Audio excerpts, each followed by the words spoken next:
Argentina Brazil এখন অতীত। 2026 বিশ্বকাপে এবার বিশ্ব ফুটবলকে দাপট দেখাতে মাঠে নামবে যে 6টি দল ফুটবলের ইতিহাসে এক সময় মানেই ছিল দুই নাম, আর্জেন্টিনার বনাম ব্রাজিল। ট্যাঙ্গোর ছন্দ আর সাম্ভার ঝড়েই কাঁপত বিশ্বমঞ্চ। বিশ্বকাপ মানেই যেন দক্ষিণ আমেরিকার আবেগ, জাদু আর সৃজনশীলতার রাজত্ব। কিন্তু সময় থেমে থাকে না, ফুটবলও নয়। শক্তির পালাবদল এখন স্পষ্ট।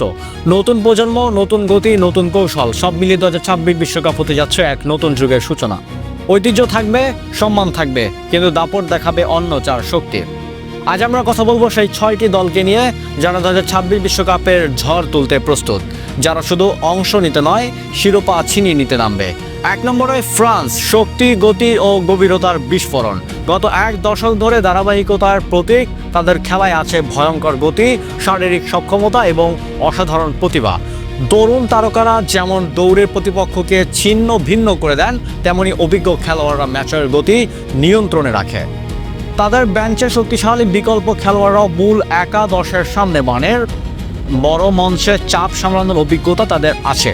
দ্রুত পাল্টা আক্রমণ, শক্তিশালী মাঝমাঠ এবং আক্রমণে ধার, সব মিলিয়ে ফ্রান্স 2026 সালে হতে পারে সবচেয়ে ভারসাম্যপূর্ণ দল। তারা আবেগ দিয়ে নয়, শক্তি ও পরিকল্পনা দিয়ে ম্যাচ জেতে। 2 নম্বরে ইংল্যান্ড, আত্মবিশ্বাসী নতুন প্রজন্ম। বহু বছর ধরে সম্ভাবনার কথা শুনেছে, কিন্তু এবার তারা সম্ভাবনা নয়, বাস্তব শক্তি। তাদের তরুণ প্রজন্ম ইউরোপের বড় বড় ক্লাবে নিয়মিত খেলায় অভিজ্ঞতা অর্জন করেছে। গতি, সৃজনশীলতা, দূরপাল্লার শট, শক্তিশালী রক্ষণ, সব জায়গায় উন্নতি চোখে পড়ার মতো। সবচেয়ে বড় পরিবর্তন এসেছে মানসিকতায়। আগে চাপের মুহূর্তে ভেঙে পড়তো, এখন লড়াই করে, শেষ মুহূর্ত পর্যন্ত ম্যাচে থাকে। 2026 বিশ্বকাপে হতে পারে তাদের বহু প্রতীক্ষিত গৌরবের মঞ্চ। 3 নম্বরে স্পেন, বলের নিয়ন্ত্রণে নতুন রাজত্ব। আবার ফিরছে তাদের স্বকীয় ছন্দে। ছোট পাস, দ্রুত বল ঘোরানো, প্রতিপক্ষকে ক্লান্ত করে তোলা, এই কৌশল তারা নতুন প্রজন্মের সাথে আরও আধুনিক করেছে। তাদের মাঝমাঠ এখন তরুণ, প্রাণবন্ত এবং টেকনিক্যাল দক্ষতায় সমৃদ্ধ। উচ্চ চাপে বল কেড়ে নেওয়া, দ্রুত আক্রমণের রূপ নেওয়া, এসবই তাদের শক্তি। স্পেন ধৈর্য ধরে খেলে, সুযোগ তৈরি করে, তারপরও নিখুঁত আঘাত হানে। বড় আসরে এই ধৈর্যই পার্থক্য করে দিতে পারে।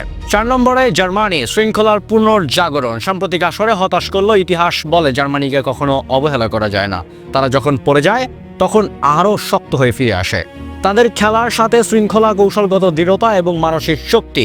নতুন প্রজন্মের খেলোয়াড়দের সাথে অভিজ্ঞতার মিশালে তারা তৈরি করছে নতুন কাঠামো।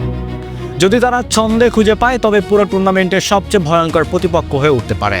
5 নম্বরে আর্জেন্টিনা, আবেগ আছে কিন্তু চ্যালেঞ্জ অনেক বড়। আর্জেন্টিনা এখনও শক্তিশালী, এখনও প্রতিভাবান, কিন্তু এবার তাদের সামনে চ্যালেঞ্জ আরও কঠিন। অভিজ্ঞ তারকারা ধীরে ধীরে ক্যারিয়ারের শেষ প্রান্তে, নতুন প্রজন্ম তৈরি হচ্ছে, কিন্তু ধারাবাহিকতা ধরে রাখা সহজ নয়। আবেগ ও ঐতিহ্য তাদের শক্তি, তবে গতি ও গভীরতা ইউরোপীয় দলগুলো এখন এগিয়ে। তারা কখনো হাল ছাড়ে না, কিন্তু 2026 সালে তাদের প্রমাণ করতে হবে তারা এখনও সিংহাসনের দাবিদার। সবশেষ 6 নম্বরে ব্রাজিল, প্রতিভার ভান্ডার কিন্তু স্থিরতার প্রশ্ন। ব্রাজিলের প্রতিভার ঘাটতি নেই, সৃজনশীলতার ড্রিবল, আক্রমণাত্মক ফুটবল সবকিছুই আছে, কিন্তু সমস্যা ধারাবাহিকতায়। বড় ম্যাচে স্থিরতা, রক্ষণে শৃঙ্খলা, মানসিক দৃঢ়তা, এই জায়গাগুলোতে উন্নতি প্রয়োজন। ব্রাজিল যদি নিজেদের ছন্দ খুঁজে পায়, তবে তারা ভয়ঙ্কর হতে পারে, কিন্তু বর্তমান বাস্তবতায় তারা তালিকার 6 নম্বরে। শেষ কথা, 2026 বিশ্বকাপ হবে গতি, কৌশল, ফিটনেস আর মানসিক শক্তির লড়াই। এখানে শুধু ইতিহাস দিয়ে জয় আসবে না, লাগবে গভীর দল, বিকল্প পরিকল্পনা আর ধারাবাহিক পারফরমেন্স। ফুটবল বদলে গেছে, নতুন শক্তি উঠে এসেছে। আর্জেন্টিনা ও ব্রাজিল এখনও সম্মানিত, কিন্তু এবার তারা চ্যালেঞ্জের মুখে, আর সামনে এগিয়ে যাচ্ছে ইউরোপের 4 পরাশক্তি। 2026 সালে বিশ্ব মঞ্চের যখন আলো জ্বলবে, তখন হয়তো আমরা দেখব ফুটবলের নতুন শক্তির মানচিত্র। ইতিহাস আবার লেখা হবে, আর সেই ইতিহাসের জায়গা করে নিতে পারে প্রস্তুত এই 6 দল।